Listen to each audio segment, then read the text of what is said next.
Today, we're gonna talk about the top 10 things you didn't know about Warren Buffett. Warren Buffett is one of the most successful investors in the world, which, in turn, makes him a person of enormous interest to those who want to earn a profit from investing, but still feel that they can benefit by listening to the advice to those with the right experience and expertise.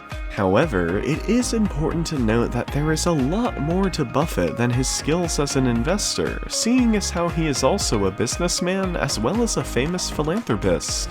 The people you look up to are going to form your vision of what the world, how you want to be in later life.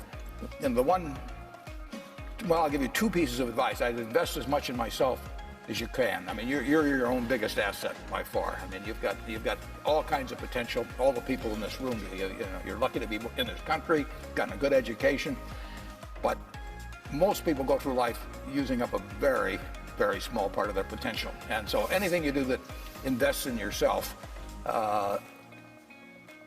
that's the best investment you can possibly make. And then here are 10 things that you might not have known about Warren Buffett.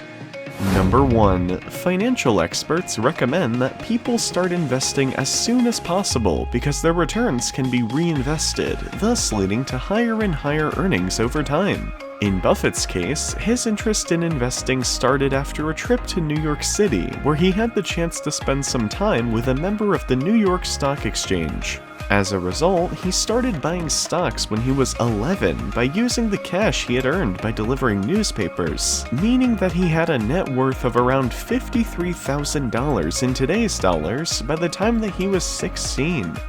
Number 2. While he was a teenager, Buffett was earning around $175 a month. Although this doesn't sound like much, it's important to note that the US dollar had a lot more purchasing power then compared to now because of accumulated inflation, meaning that $175 was a more impressive sum than it sounds. In fact, Buffett was earning more than his teachers as well as most adults at the time. Number 3. Like most people, Buffett has experienced disappointments from time to time. For example, he had planned to attend Harvard and was so confident that he'd impress the interviewer at his admissions interview that he asked one of his friends to join him at the school. Unfortunately, his confidence was baseless, with the result that he settled on Columbia University, which needed no interview for its admission process. Number 4. After graduation, Buffett wanted to work for a famous investor named Benjamin Graham, who had authored The Intelligent Investor. Initially, Graham refused to hire Buffett because he was not Jewish. However, Buffett persevered by continuing to pitch ideas until Graham decided to give him a chance, which was what he needed to establish himself in the world of investing. Number 5. When he was young, Buffett was absolutely terrified of public speaking, which is not particularly uncommon among people either then or now. To correct this problem, he decided to take a Dale Carnegie course on public speaking, which costed no more than $100 at the time. According to Buffett, his investment paid off because those public speaking skills were what enabled him to propose to his wife. Number 6. Buffett is famous for his frugality. For example, his house in Omaha, Nebraska is a relatively humble structure with 5 bedrooms that he bought all the way back in 1956 for $31,500. With that said, it's important to note that the real estate market has changed since that time, meaning that the real estate realities have changed as well. This can be seen in how the house across the street from Buffett will now cost interested individuals more than $2 million. Number 7. Even now, Buffett likes working in the manner to which he has become accustomed. For example, his office has nothing more advanced than a landline phone, which suggests that he does part of his research using the set of World Book encyclopedias that can be found on his shelf. Similarly, while he has made some concessions in the sense that he has a cell phone, he still uses one of the old and outdated flip phones rather than one of the latest smartphones. In fact, Buffett has outright stated that he has sent one and only one email in his entire life, which was to one of Microsoft's executives. Number 8.